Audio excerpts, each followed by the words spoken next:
السلام علیکم ورحمۃ اللہ وبرکاتہ۔ بسم اللہ الرحمن الرحیم۔ اقترب للناس حسابهم وهم فی غفلۃ معرضون۔ لوگوں کے حساب و کتاب کا دن قریب قریب ہے اور یہ غفلت کی زندگی گزار رہے ہیں۔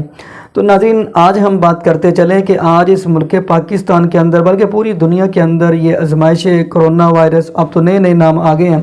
آخر اس کی وجہ کیا ہے؟ کیوں یہ آ رہے ہیں؟ یہ عذاب، یہ ایسی چیزیں، بیماریاں، آزمائشیں کیوں آ رہی ہیں؟ یہ اس لیے آ رہی ہیں کہ اس دنیا کے اندر دیکھا جائے تو جھوٹ عام ہے، آخرت کی فکر نہیں ہے۔ دیکھیں گے قتل و غارت عام ہے، آخرت کی فکر نہیں ہے۔ حتیٰ کہ ظلم کی انتہا ہو چکی ہے، آخرت کی فکر نہیں ہے۔ جب آخرت کی فکر ہوگی، اللہ کا ڈر دل میں ہوگا، تو اللہ پاک پھر پوری دنیا کے اوپر اپنی رحمت کا نزول فرمائیں گے۔ تو چلیں ناظرین، ہم امام ذہبی رحمۃ اللہ علیہ کی ایک کتاب الکبائر ہے بک، اس کے حوالے سے گفتگو کرتے ہیں۔ امام ذہبی رحمۃ اللہ علیہ نے اپنی بک کے اندر، کتاب الکبائر کے اندر، بڑا ہی پیارا ایک واقعہ لے کے آئے ہیں۔ چلے وہ بھی میں آپ کے ساتھ شیئر کر دیتا ہوں۔ امام ذہبی رحمۃ اللہ فرماتے ہیں کہ ایک وقت کا بادشاہ تھا۔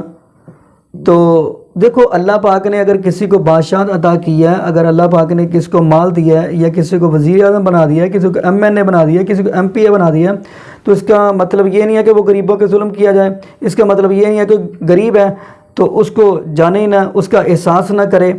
تو ناظرین، یہ وقت کا بادشاہ ہے، اور دیکھا ہے کہ بوڑھی سی اماں ہے، خاموند دنیا پہ نہیں رہا، اور وہ اس کے پاس ایک گائے ہے، اور وقت کا بادشاہ جو ہے، اس کے نوکروں نے اس اماں جی، اس بوڑھی اماں کی گائے کو ذبح کر کے اس کا گوشت بنا کے کھا لیا۔ اب ماں بیچاری پریشان ہے کہ یہ گائے کا دودھ فروخت کر کے میں بچوں کا پیٹ پال رہی تھی، اور آخر یہ وقت کے جو بادشاہ ہے، اس کے نوکروں نے کیا کیا، اس گائے کو ذبح کر کے گوشت بنا کے کھا لیا۔ وہ بیچاری پریشان تھی۔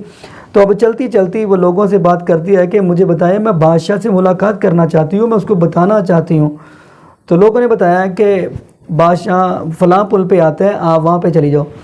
تو وہ عورت، وہ بوڑھی سی اماں وہاں پہ پہنچی، اور وقت کے بادشاہ کے آنے سے پہلے پہنچ گئی اس مقام پر، اس جگہ پر۔ تو جب وقت کا بادشاہ آیا تو اس عورت نے، بوڑھی اماں نے، اس کی سواری کی مہار پکڑ لیا، اور کیا کہتی ہے؟ کہتی ہے کہ مجھے بات یہ ہے کہ آپ کے نوکروں نے، میرے پاس ایک گائے تھی، اس کا دودھ بیچ کر، فروخت کر کے میں اپنے بچوں کا پیٹ پال رہی تھی، اور آپ کے نوکروں نے وہ گائے ذبح کر کے اس کا گوشت بنا کے کھا لیا ہے۔ تو اب کیا چاہتے ہیں؟ وہ آگے سے بادشاہ کہنے لگا بوڑھی اماں سے، وہ گائے جس کو تو کھا لیا گیا ہے، نوکروں نے میں نے کھا لیا ہے، تو وہ کیا لینے آئی ہے میرے پاس؟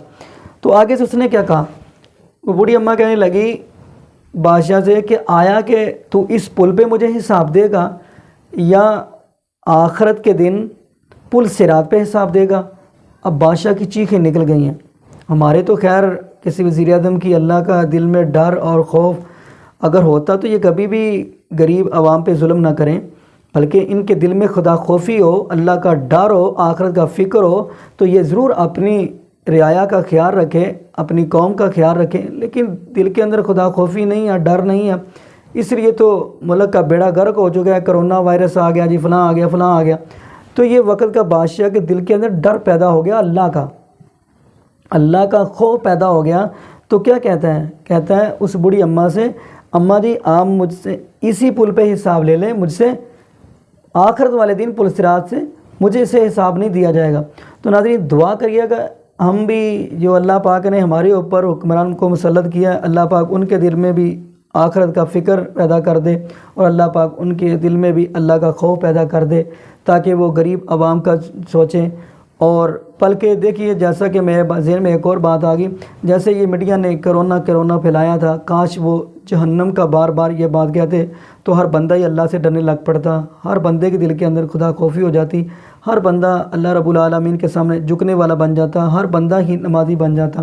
تو ناظرین، دعا کریے گا اللہ پاک ایسی حکومت کو ہدایت نصیب فرمائے، اور یہ بھی دعا کریے گا اللہ پاک ایسے حکمران کے دل میں اپنا خوف پیدا کر دے۔ جزاکم اللہ خیرہ، احسن الجزاء۔ السلام علیکم ورحمۃ اللہ وبرکاتہ۔